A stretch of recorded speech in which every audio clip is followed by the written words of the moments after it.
there. I didn't have the hard hat ones, I don't tell Buckingham's. Climbing around. It's still a decent view up there, no matter what we think. Looking at it right now, it's not a decent view, but when you're actually up there, it actually looks quite good. So, you know, as much as it's not ideal, it's something we can definitely work with. We will be looking at a conference centre and hotel options as part of the process, and we are looking at that because we feel it's a natural progression and bring more revenue streams into the football club. And we want to add as many seats as possible without affecting comfort. Again, it's something that I think was a fan came up to me and talked to me about when they'd picked up a conversation or an interview I'd done. I said, we want to get as many seats in. That doesn't mean we're all going to be sitting like this. What it means is can we be creative in some of the seating areas of where we can just get, I'm not talking about, unfortunately, I'm not talking about thousands of seats. You know, we're talking about 50, 100, 200, but, you know, for the football club, seats are revenue, and that's, you know, that's basic fact. We've done a lot of some of the Buckingham sites already, MK Dons, the Saints, and we're actually going to the Salford Rugby Stadium, which Buckingham's built as well. So just to get ideas, look at what they can do. You know, I have to say we've actually been quite impressed with Buckingham's and what they can do. They've been definitely straightforward. They've been very straightforward with us. They just like to get their bills paid, which you can understand. And again, it's just still a bit too early to be discussing timeframes, but we do want to get it completed as quickly as possible. The reality is, the longer that goes on, the less revenue that comes into the football club.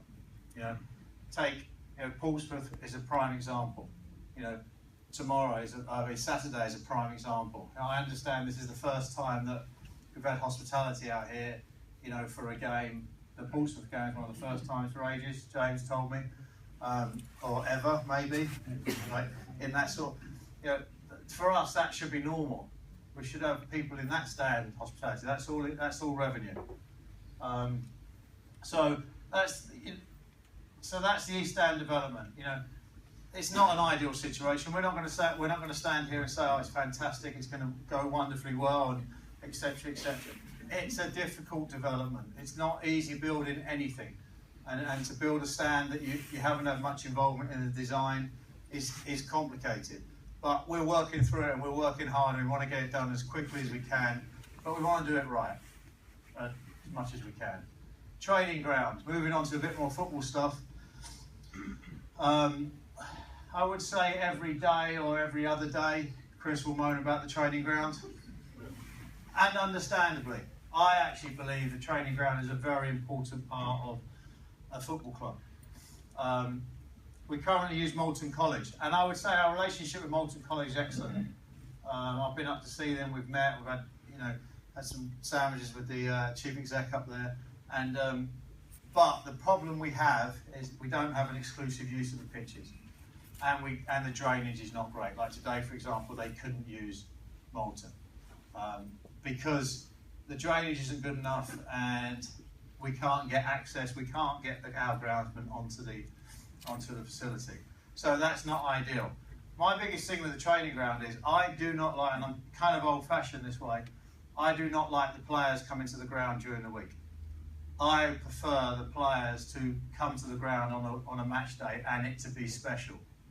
They seem to be getting all right with it this year, but that's fine. But I would like them to go away to a training ground and be away from the ground, you know, and go down there, and all their activities are down at the training ground.